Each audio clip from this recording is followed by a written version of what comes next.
အသက်40နောက်ပိုင်းမှာ fitness ရဲ့ရလဒ်တွေကနှေးကွေးသွားတယ်။ဘာကြောင့်လဲဆိုရင်ကျွန်တော်တို့40ကျော်နောက်ပိုင်းအများစုသည်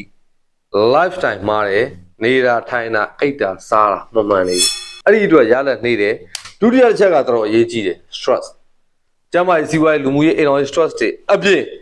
လေ့ကျင့်ခန်းလုပ်တဲ့အခါမှာငယ်ငယ်တော့လူမျိုးအတကုံလုပ်တဲ့အချိန်ကျ stress တွေပိုများသွားတယ်။အဲ့ဒီအတွက်လေ့ကျင့်ခန်းလုပ်ပြီး bike ပူနေတဲ့ကို bike ပူတွေခင်ဗျားတွေ့ဘူးလိမ့်မယ်ကျွန်တော် fitness level မှာဆိုလဲ40ကျော်လေ့ကျင့်ခန်းအများကြီးလုပ်ပြနေတဲ့ bike ပူတွေတွေ့နေရတာပဲအဲ့တော့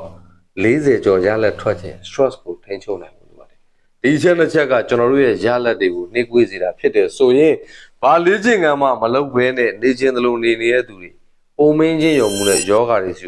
ဘလောက်မြန်မြန်ပြေးသွားနိုင်လဲဆိုတာတွေ့